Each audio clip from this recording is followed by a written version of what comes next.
Olá, amigos e amigas de Videversos.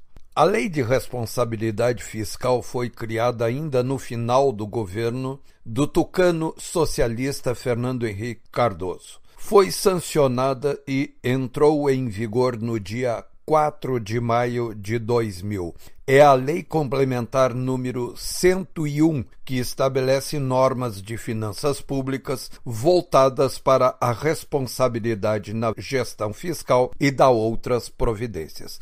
Esta lei surgiu no Brasil devido às duas grandes crises internacionais da Rússia e do México, que tiveram grande impacto e abalaram a economia nacional. O Brasil precisou recorrer ao socorro do Fundo Monetário Internacional, o FMI, o qual, em contrapartida, impôs condições para socorrer a combalida economia brasileira. Uma das condições imposta pela instituição internacional era a aprovação de legislação que pusesse ordem na gigantesca gastança pública nacional sem qualquer controle, porque os entes federados faziam o que bem entendiam com as contas públicas. O artigo 23 dessa Lei Complementar número 101 estabelecia que os governos estaduais poderiam cortar salários de funcionários públicos por meio da redução de jornada de trabalho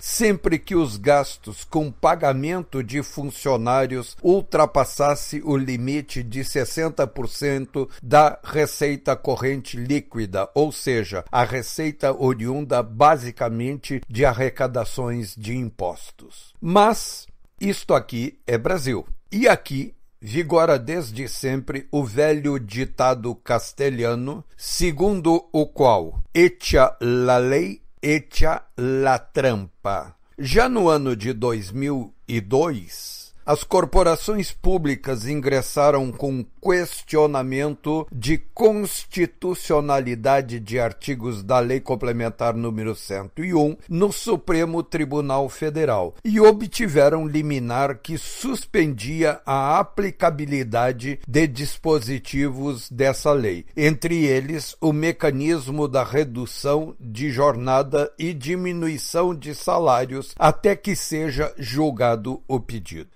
Vejam que coisa mais absurda. Já se vão 17 anos desde que o Supremo deu liminar na ação de inconstitucionalidade desse mecanismo da Lei de Responsabilidade Fiscal. Então, o Supremo é um agente ativo, ativíssimo no movimento de autoendividamento, de geração de déficits fiscais gigantescos que levaram à falência das contas públicas da grande maioria dos estados brasileiros e também dos municípios. A segunda grande responsabilidade por essa abissal irresponsabilidade é dos tribunais de contas dos estados e municípios. Essas cortes são verdadeiros antros de corrupção. Não há um só tribunal que não tenha ao menos um conselheiro envolvido em processo criminal.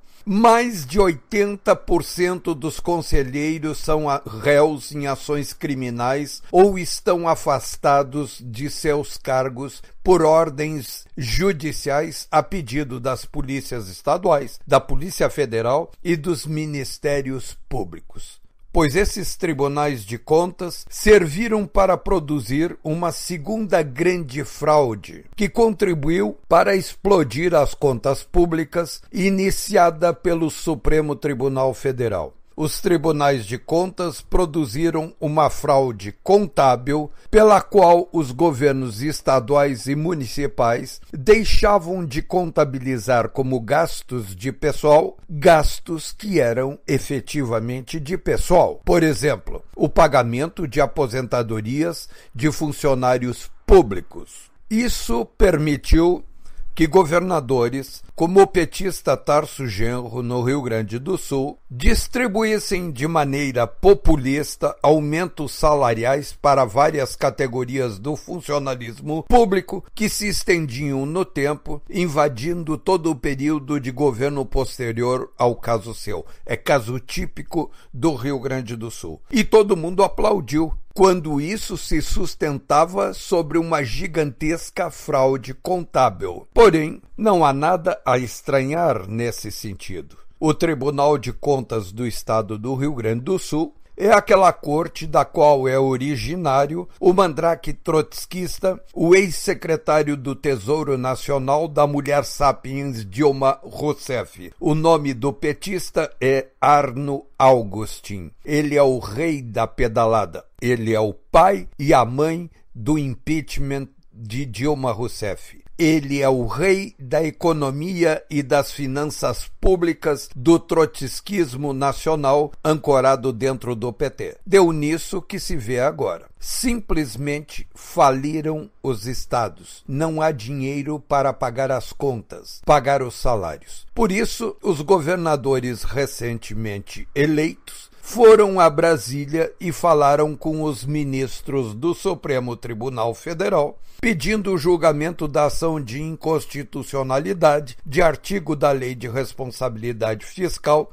é o artigo 23, que pode permitir a eles a redução de jornada de funcionários públicos com a consequente redução salarial até que se equilibrem os gastos de acordo com o teto de até 60% da arrecadação corrente líquida. Não há mais truques disponíveis. Mandrakes não funcionam mais. Chegou a conta e alguém precisa pagá-la. Vai ter gritaria, desespero, xingações, mas não tem outra saída. Os funcionários públicos brasileiros irão viver seus momentos de gregos e portugueses.